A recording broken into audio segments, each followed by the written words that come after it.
Dika menatap lekat-lekat pemandangan yang terhampar di depannya. Hutan Kalimantan yang luas dan lebat tampak begitu misterius di bawah langit sore yang mendung. Bersama timnya, ia telah melakukan perjalanan jauh untuk sampai ke tempat ini. Perusahaan tambang yang mempekerjakan mereka menjanjikan keuntungan besar dari proyek eksplorasi sumber daya alam di tanah ini. Mereka diutus untuk menggali cadangan emas yang terpendam di perut bumi Kalimantan. Namun, sebelum mereka memulai penggalian, mereka harus terlebih dahulu berhadapan dengan kepala suku setempat. "Tanah ini bukan tanah biasa," ujar Pak Banu, kepala suku Dayak di desa terdekat. Wajahnya yang tua terlihat penuh beban, seolah apa yang hendak diucapkannya adalah sebuah peringatan yang berat. "Kami telah menjaga tanah ini selama berabad-abad. Banyak jiwa yang terkubur di dalamnya, dan mereka tidak akan tinggal diam jika tanah ini diganggu." Namun di benaknya, perkataan tersebut terdengar lebih seperti kisah-kisah mitos belaka. Ia bukan orang yang percaya pada hal-hal mistis. Baginya, tugas utama adalah menyelesaikan proyek ini sesuai target, dan tentunya membawa pulang uang yang banyak. Rekan-rekannya tampak setuju, meskipun beberapa dari mereka terlihat ragu. "Pak, kami menghormati adat istiadat setempat," jawab Dika dengan sopan, mencoba menunjukkan keseriusan. "Tapi kami hanya di sini untuk bekerja. Kami tidak berniat menyinggung siapapun. Proyek ini sudah direncanakan oleh pemerintah dan perusahaan besar. Kami hanya menjalankan tugas." Pak Banu menghela napas panjang, seolah sudah menduga jawaban tersebut. Sudah banyak yang mencoba mengabaikan peringatan ini. Semua yang berani melakukannya tidak pernah kembali dengan selamat. "Suku kami punya aturan. Tanah ini tidak boleh diganggu. Jika kalian memaksa, kalian harus siap menghadapi konsekuensinya." Peringatan Pak Banu yang tegas sempat membuat suasana menjadi hening. Beberapa anggota tim Dika mulai berbisik-bisik, tampak sedikit gelisah. Namun, pemimpin proyek mereka, Pak Arman, langsung mengambil alih pembicaraan. "Kami akan sangat berhati-hati. Terima kasih atas nasihatnya. Tapi proyek ini akan tetap berjalan.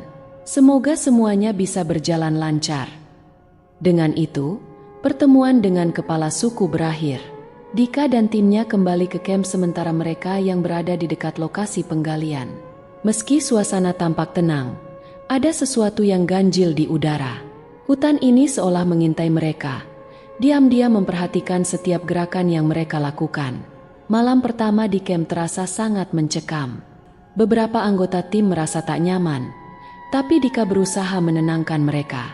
"Jangan biarkan cerita-cerita kepala suku tadi membuat kita takut. Ini cuma pekerjaan biasa. Kita sudah sering menghadapi kondisi yang lebih buruk." Namun, saat malam semakin larut, perasaan mencekam itu semakin tak tertahankan. Suara langkah kaki terdengar di sekitar tenda mereka, tapi ketika diperiksa, tak ada siapapun di luar. Dika merasa gelisah, tapi ia menahan diri untuk tidak terlalu memikirkan hal itu. Ia mencoba tidur, berharap semua hanya perasaannya saja. Ketika ia akhirnya terlelap, mimpinya penuh dengan bayangan-bayangan yang aneh. Dalam mimpi itu, ia melihat seorang perempuan Dayak dengan tatapan tajam. Perempuan itu berdiri di depan hutan lebat, memandang ke arah Dika dengan ekspresi marah. Di belakangnya, bayangan hitam melintas cepat, seolah-olah ada sesuatu yang sangat berbahaya sedang menunggu. Perasaan takut yang tak bisa dijelaskan merambat ke dalam hatinya, membuat ia merasakan bahwa peringatan Pak Banu bukan sekadar cerita kosong. Hari berikutnya, mereka memulai pekerjaan penggalian. Meski cuaca cerah dan tim bekerja dengan semangat, Dika tidak bisa menghilangkan rasa gelisah dari malam sebelumnya. Setiap kali ia memandang ke arah hutan, ia merasa seperti sedang diawasi. Pekerjaan terus berjalan meski beberapa pekerja mulai mengeluhkan hal-hal aneh. Salah satu alat berat tiba-tiba mati mendadak, meskipun sebelumnya tidak ada masalah. Beberapa pekerja mengaku mendengar suara-suara aneh dari dalam hutan, seperti suara orang berbisik dan tertawa. Mereka mencoba mengabaikannya, berpikir itu hanya perasaan takut yang muncul karena peringatan kepala suku. Dika, di sisi lain, mulai merasa waspada. Ia tahu ada sesuatu yang tidak beres, tapi proyek ini terlalu penting untuk dihentikan begitu saja. Meski begitu, di dalam hati kecilnya, Dika mulai merasakan bahwa mereka telah membuat kesalahan besar. Sebuah kesalahan yang mungkin tidak akan bisa diperbaiki. Pagi itu, pekerjaan penggalian dimulai seperti biasa. Alat-alat berat kembali dihidupkan. Namun, keganjilan pertama datang lebih cepat dari yang diperkirakan. Salah satu rekan Dika, Rudy, tiba-tiba berteriak dari kejauhan. Ia terjatuh dari ekskavator yang ia operasikan dan berguling-guling di tanah, merintih kesakitan sambil memegang kakinya. Wajahnya pucat pasi, seperti baru saja melihat sesuatu yang tak terbayangkan. Dika berlari menghampiri temannya, diikuti beberapa pekerja lain. Rudy tampak kebingungan. Aku melihat sesuatu," gumam Rudy dengan suara gemetar. "Seperti ada sesuatu yang bergerak di bawah sana." Semua orang saling berpandangan, ragu apakah mereka harus mempercayai apa yang baru saja dikatakan Rudy. Dika mencoba menenangkan rekannya, berpikir mungkin Rudy hanya terlalu lelah atau terpengaruh cerita-cerita kepala suku. Kejadian itu membuat suasana di lokasi tambang semakin tidak nyaman. Sehari setelah insiden Rudy, kejadian yang lebih mengerikan mulai terjadi. Salah satu alat berat yang digunakan untuk menggali tiba-tiba berhenti berfungsi tanpa alasan yang jelas. Montir perusahaan yang memeriksa alat itu tidak menemukan kerusakan fisik atau teknis yang dapat menjelaskan kerusakan tersebut. Padahal, alat tersebut baru saja diperiksa dan dinyatakan layak. Lebih parahnya lagi, malam itu, salah satu anggota tim Dika hilang secara misterius. Namanya Adi, seorang pekerja yang sudah berpengalaman dan biasanya tak pernah membuat masalah. Saat Dika dan yang lainnya bangun keesokan paginya, mereka mendapati tenda Adi kosong. Tidak ada jejak atau tanda-tanda keberadaannya, seolah-olah ia menghilang begitu saja di tengah malam. "Kalian sudah mencarinya di sekitar sini?" tanya Dika dengan cemas kepada salah satu anggota tim yang bertugas malam itu. "Sudah, tapi kami tidak menemukan apa-apa," jawab salah satu pekerja dengan nada ketakutan. "Tenda dan barang-barangnya masih ada, tapi Adi hilang. Bahkan jejak kakinya pun tidak ada." Mendengar hal itu, Dika mulai merasa ada sesuatu yang benar-benar salah. Ia mencoba tetap tenang dan meminta semua orang untuk tetap fokus pada pekerjaan. Tetapi kebenaran bahwa salah satu rekan mereka hilang tanpa jejak membuat seluruh tim merasa cemas. Di dalam hati, Dika tahu bahwa peringatan kepala suku mungkin lebih dari sekadar mitos belaka. Malam berikutnya, Dika mengalami mimpi buruk yang jauh lebih mengerikan. Ia melihat seorang perempuan Dayak, sama seperti dalam mimpinya sebelumnya. Namun kali ini perempuan itu tidak hanya berdiri diam. Ia mendekati Dika. Wajahnya dipenuhi kemarahan dan kepedihan. Tangannya yang kotor meraih ke arah Dika, seolah ingin menariknya ke dalam kegelapan. Di sekelilingnya, Dika bisa merasakan kehadiran banyak makhluk lain. Bayangan-bayangan hitam yang bergerak cepat di antara pepohonan, berbisik-bisik dalam bahasa yang tidak ia mengerti. Dika terbangun dengan tubuh berkeringat dingin. Mimpi itu terasa begitu nyata, seolah-olah ia benar-benar berhadapan dengan roh yang marah. Ia segera bangun dari tidurnya, mencoba menenangkan pikirannya. Ketika ia keluar dari tenda, suasana di luar terasa sunyi dan aneh. Yang paling mengejutkan adalah ketika ia menyadari bahwa salah satu tenda di sebelahnya kosong lagi. Kali ini, giliran Surya, salah satu anggota tim yang selalu ceria dan mudah bergaul. Barang-barangnya tertinggal di dalam tenda, tapi tidak ada tanda-tanda di mana ia berada. Dika mulai panik, dan tanpa berpikir panjang, ia membangunkan semua orang. "Kita harus mencari Surya," teriak Dika. "Tidak mungkin dia pergi begitu saja. Kita harus menemukannya sebelum sesuatu yang buruk terjadi." Beberapa anggota tim dengan enggan setuju untuk ikut mencari, meskipun ketakutan mulai merasuki hati mereka. Bersama-sama, mereka berjalan memasuki hutan yang tampak semakin gelap dan menyeramkan. Dika dan timnya memanggil-manggil nama Surya, berharap mendengar balasan. Namun, yang mereka dapatkan hanya suara angin yang berdesir di antara pepohonan. Setelah beberapa jam pencarian, salah satu anggota tim, Togar, tiba-tiba terjatuh di dekat akar pohon besar. Saat Dika berusaha membantunya berdiri, mereka berdua melihat sesuatu yang mengejutkan. Di antara akar pohon itu, tersembunyi sebuah benda yang tampaknya sudah terkubur lama. Itu adalah topi yang biasa dipakai Surya. Yang membuat Dika semakin takut adalah ketika ia menemukan jejak kaki manusia yang samar-samar mengarah ke dalam hutan. Jejak kaki itu tampak semakin tidak jelas seiring mereka mengikuti. Dan semakin dalam mereka berjalan, semakin Dika merasa hutan ini seolah-olah mencoba menelan mereka. Dika mulai merasakan sesuatu yang tak kasat mata mengintai mereka dari balik pepohonan. Dan tiba-tiba, dari kejauhan, terdengar suara tawa halus yang bergema di antara pepohonan. Dika menghentikan langkahnya, merasa kengerian perlahan menyelimuti dirinya. Dika dan timnya terus berjalan menyusuri jejak kaki samar yang mereka yakini milik Surya. Semakin dalam mereka masuk ke dalam hutan, suasana semakin mencekam. "Ini terlalu jauh, Dika," bisik Togar, salah satu rekan kerja yang terlihat gelisah. "Kita tidak tahu apa yang ada di depan sana. Mungkin kita harus kembali dan mencari bantuan."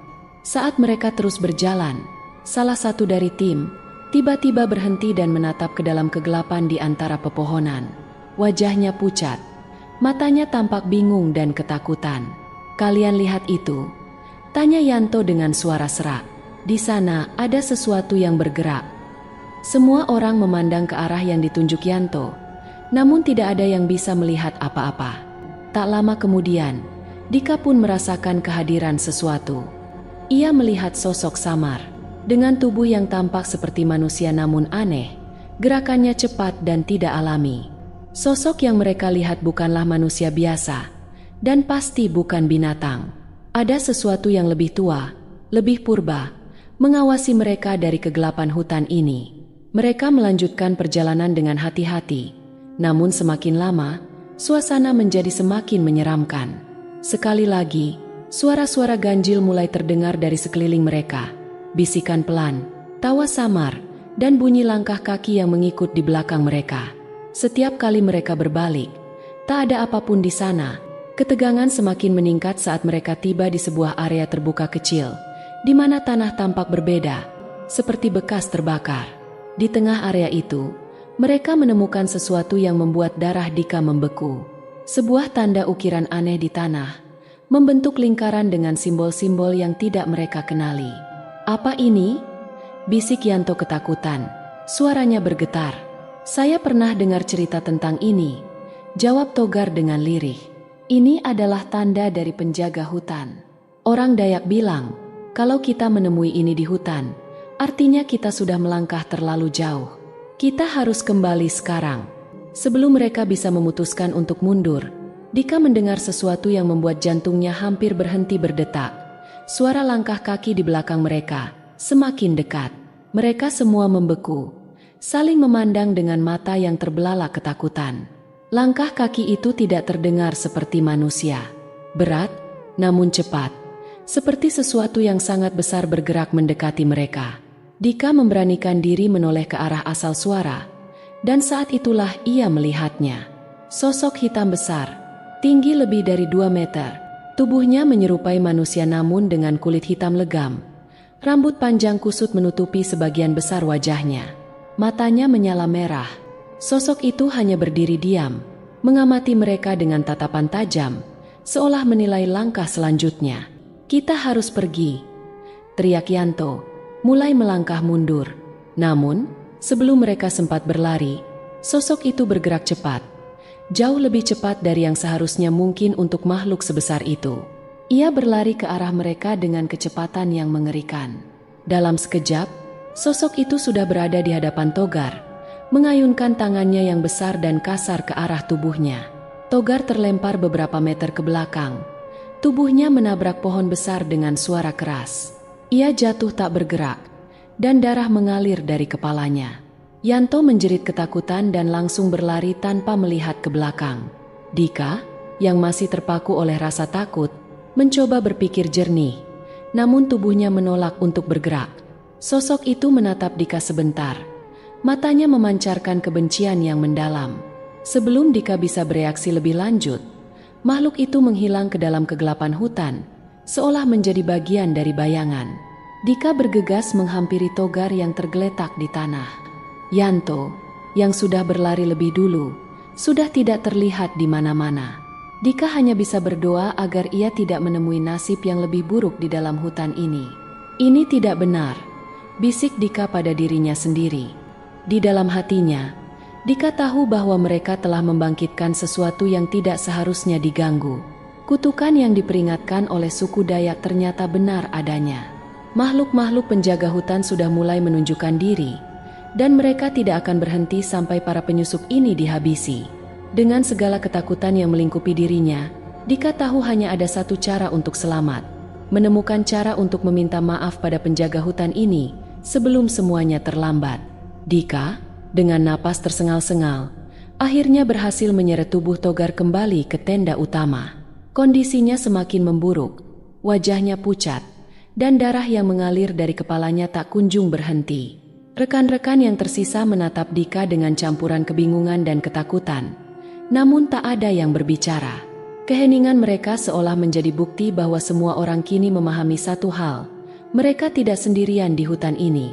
Yanto, yang sebelumnya lari tanpa melihat ke belakang, sudah lebih dulu kembali ke tenda dengan wajah ketakutan. Ia langsung bersembunyi di dalam tenda tanpa mengatakan sepatah kata pun sejak insiden itu terjadi. Dika hanya bisa berharap bahwa Yanto tidak kehilangan akal sehatnya. Setelah meletakkan Togar di atas matras, Dika mencoba berpikir jernih. Rasa takut dan putus asa mulai merayap dalam pikirannya. Namun ada sesuatu yang membuatnya tetap ingin mencari jawaban. Ada sesuatu yang salah dengan tempat ini. Sesuatu yang lebih besar dari sekadar kecelakaan kerja atau teror supranatural biasa. Malam semakin larut, dan suasana di sekitar tenda semakin sunyi. Angin berembus pelan, namun di balik itu, terdengar suara-suara halus, bisikan yang tak bisa dijelaskan. Tiba-tiba, pikiran Dika teringat pada sebuah buku catatan lama yang ia lihat beberapa hari yang lalu, diselipkan di antara tumpukan barang-barang tua di gudang logistik. Itu adalah milik seorang penambang yang bekerja di lokasi ini bertahun-tahun lalu, sebelum proyek tambang ini diaktifkan kembali. Dengan cepat, Dika bergegas ke gudang logistik. Ia mencari di antara tumpukan barang-barang yang berdebu hingga akhirnya menemukan buku catatan itu. Ia membuka lembar demi lembar, membaca setiap catatan yang terasa semakin mencekam. Penambang itu, yang bernama Pak Karno, menceritakan tentang kejadian-kejadian aneh yang terjadi di sekitar area ini. Ia menulis tentang suara-suara di malam hari, tentang sosok-sosok bayangan yang mengintai di antara pepohonan, dan tentang rekan-rekannya yang hilang tanpa jejak. Namun, ada satu bagian yang membuat darah Dika mendidih. Di halaman-halaman terakhir, Pak Karno menulis tentang penemuan sebuah situs kuno yang ditemukan saat penggalian. Situs itu, menurut cerita lokal, adalah tanah keramat yang dijaga oleh leluhur suku Dayak. Barang siapa yang mengusik tanah itu akan terkutuk selamanya. Pak Karno dan timnya mengabaikan peringatan ini, seperti yang dilakukan Dika dan timnya sekarang. Tak lama setelah penemuan itu, Pak Karno menulis bahwa satu persatu pekerja tambang mulai mengalami kecelakaan misterius. Hingga akhirnya, Pak Karno pun menghilang, dan buku catatan ini adalah peninggalan terakhirnya. Dika mulai menghubungkan segala sesuatu yang terjadi dengan apa yang ia baca. Semua ini bukan kebetulan. Mereka telah menggali di tempat yang salah, di tanah yang tidak seharusnya diganggu. Ketika Dika kembali ke tenda, ia melihat wajah-wajah tegang para pekerja yang lain. Ketakutan sudah menguasai semuanya. Ia mengumpulkan mereka di sekitar tenda dan menceritakan apa yang baru saja ia temukan. Namun, tanggapan dari beberapa orang tidak seperti yang diharapkan. "Omong kosong," seru Herman, salah satu supervisor lapangan. "Kamu mau bilang kita dihantui hantu Dayak? Ini semua kecelakaan kerja biasa. Kita harus tetap lanjut besok. Jangan biarkan cerita bodoh itu menghentikan kita." Dika tahu, mengubah pikiran Herman sama mustahilnya dengan membalikan keadaan ini. Herman adalah tipe orang yang selalu mementingkan target dan deadline perusahaan di atas segalanya. Tapi, beberapa pekerja yang lain mulai menunjukkan tanda-tanda ketakutan yang nyata. "Bagaimana dengan Surya?" tanya salah satu dari mereka. "Dia belum kembali. Bagaimana kalau dia tidak selamat?" "Kita tidak bisa menunggu lebih lama lagi," tambah Yanto dengan suara serak. "Aku tidak akan kembali ke hutan itu. Tidak setelah apa yang aku lihat." Malam itu, suasana menjadi semakin tegang. Mereka mencoba tidur, namun teror yang mengintai di balik kegelapan membuat setiap orang berjaga-jaga. Suara aneh semakin sering terdengar, seolah hutan hidup dan bergerak di sekitar mereka. Beberapa kali, Dika merasa seperti ada sesuatu yang bergerak di luar tenda, bayangan-bayangan yang tak bisa dijelaskan oleh akal sehat. Lalu, tiba-tiba, salah satu pekerja berteriak ketakutan. Semua orang bangun dan keluar dari tenda, dan mereka melihat sosok makhluk gaib berdiri di pinggir area perkemahan. Wajahnya menakutkan, tubuhnya hitam legam, dan matanya merah menyala. Makhluk itu hanya berdiri diam, menatap mereka, seolah sedang menilai siapa yang akan menjadi korban selanjutnya. "Pergi dari sini!" teriak Yanto sambil gemetar. Namun, makhluk itu tidak bergerak, seakan-akan ia adalah bagian dari hutan itu sendiri, satu dengan alam yang tidak bisa diganggu. Setelah beberapa saat, makhluk itu menghilang begitu saja ke dalam kegelapan, seolah tidak pernah ada. Namun, teror yang ditinggalkannya jelas terasa. Dika tahu mereka sedang diawasi, dan penjaga hutan itu tidak akan berhenti sampai mereka meninggalkan tempat ini atau menghadapi akibat yang lebih mengerikan. Di pagi hari, Dika memutuskan untuk melakukan satu-satunya hal yang masuk akal dalam situasi ini, mencari bantuan dari kepala suku Dayak. Hanya mereka yang bisa menghentikan kutukan ini. Tapi, waktunya hampir habis. Makhluk-makhluk penjaga hutan tidak akan memberi mereka kesempatan lagi. Dengan hati yang diliputi kecemasan, Dika bersiap untuk perjalanan terakhirnya ke desa Dayak. Hanya ada satu pilihan yang tersisa, memohon ampun pada penjaga tanah ini sebelum semuanya terlambat. Setelah insiden yang mengguncang malam sebelumnya, Dika dan sisa tim yang masih hidup berkumpul di dalam tenda. Rasa ketakutan dan cemas menyelimuti mereka. Namun mereka tahu bahwa tidak ada jalan lain selain menghadapi kutukan yang telah mereka bangkitkan. Keberanian menjadi satu-satunya senjata yang tersisa. Dika memutuskan untuk mengambil langkah berani. "Kita harus mencari kepala suku Dayak. Mungkin mereka tahu bagaimana cara menghentikan kutukan ini," ujarnya. Herman dan beberapa pekerja yang lain tampak ragu, tetapi mereka juga menyadari bahwa tidak ada pilihan lain. Kutukan itu semakin terasa, dan mereka tidak dapat tinggal lebih lama di tempat yang mengancam hidup mereka. Dengan hati-hati, mereka mulai merencanakan perjalanan menuju desa Dayak yang berjarak beberapa kilometer dari lokasi tambang. Dika mengingat jalan setapak yang pernah dilalui saat mereka pertama kali datang ke tempat ini. Ia bertekad untuk tidak tersesat lagi.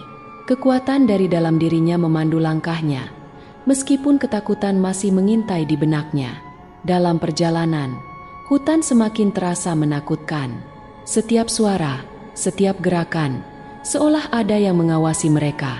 Beberapa kali, Dika dan tim merasakan getaran di tanah yang membuat mereka terhenti sejenak, merasakan hawa dingin menyentuh kulit mereka.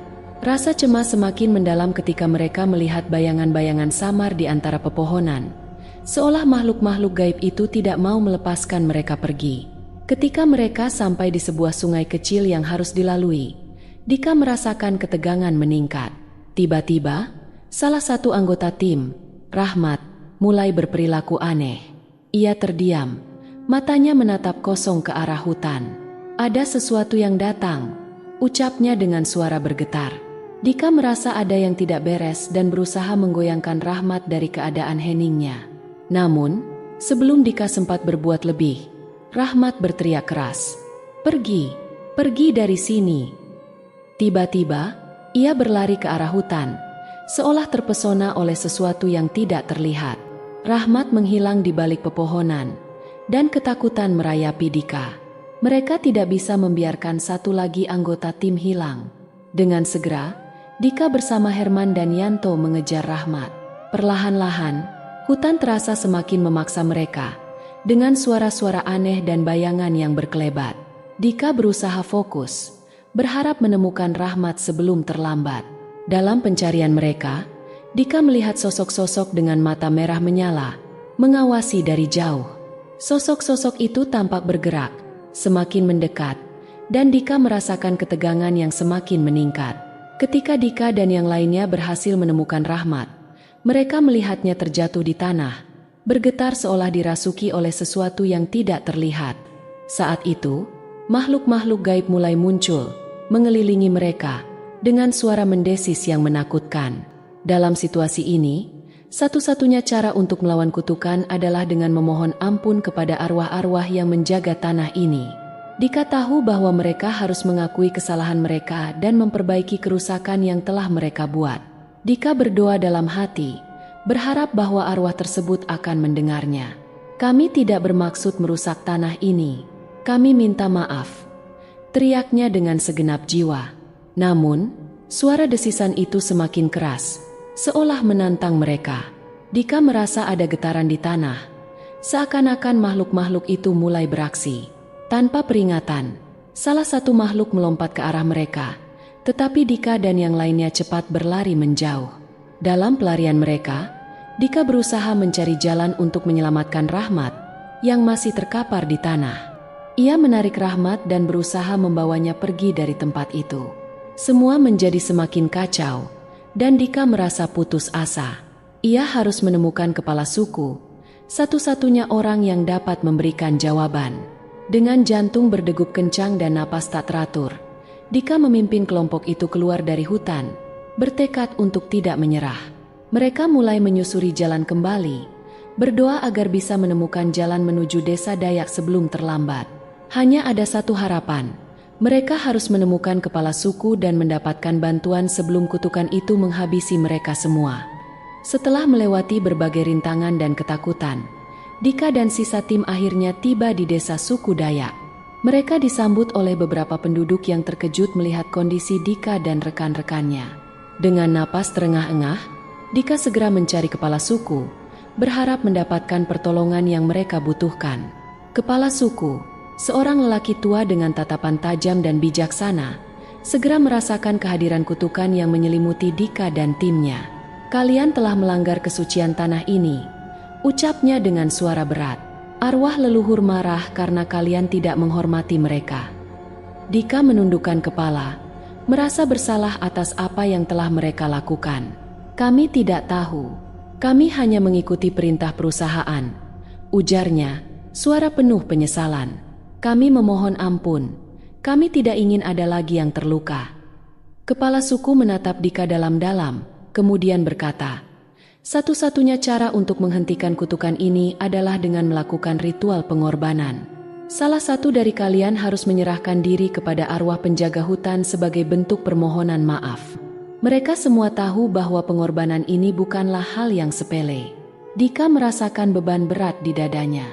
Dia tidak ingin ada yang harus mengorbankan diri, tetapi dia juga tahu bahwa jika tidak ada yang melakukan pengorbanan, kutukan ini tidak akan pernah berhenti. Dalam suasana hening yang mencekam, Dika memutuskan untuk berbicara. "Jika itu yang diperlukan, aku yang akan melakukannya," ucapnya. Suaranya mantap meskipun hatinya bergetar. "Biarkan aku yang menyerahkan diri." Rekan-rekannya terkejut dan berusaha mencegahnya.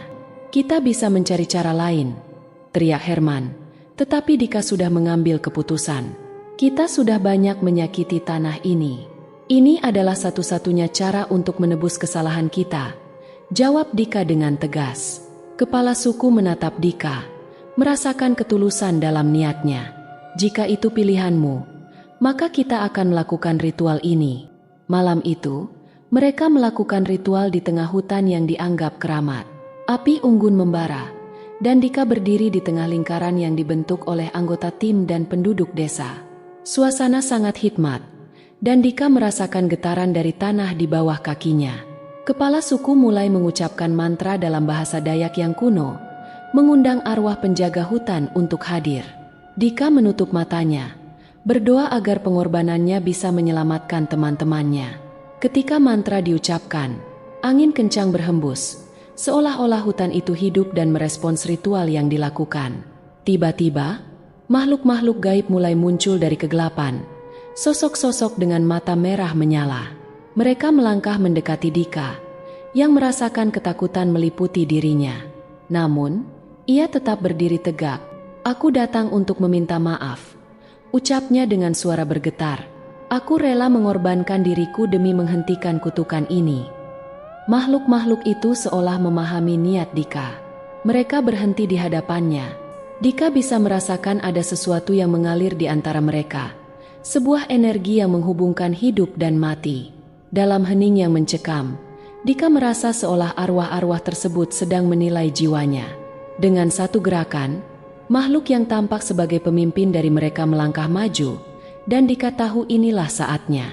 Dalam hitungan detik, Dika merasakan energi mengalir di sekujur tubuhnya. Ia menutup matanya, dan dalam momen itu, ia merelakan segala sesuatunya. Semua ketakutan, semua penyesalan, menghilang dalam sekejap. Suara riuh hutan tiba-tiba lenyap. Dika merasakan ketenangan yang luar biasa, seolah beban di pundaknya telah terangkat.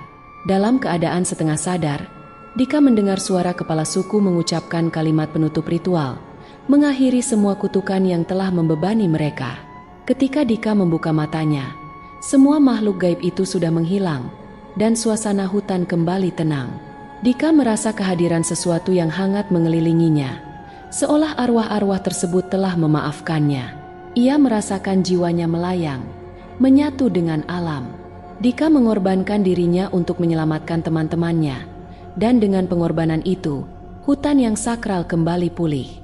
Walaupun ia tidak bisa kembali ke dunia fisik, keberaniannya akan selalu dikenang oleh mereka yang selamat. Teman-temannya, dengan penuh rasa syukur, melanjutkan hidup mereka dengan pelajaran berharga tentang menghormati alam dan menjaga kesucian tanah yang mereka pijak. Mereka kembali ke desa, menceritakan kisah Dika, sang pahlawan yang rela berkorban demi menjaga keharmonisan antara manusia dan alam. Hutan itu tenang kembali, dan kutukan yang menghantui kini menjadi legenda, sebuah pengingat bagi generasi mendatang untuk tidak melupakan penghormatan terhadap tanah yang sakral dan bersejarah.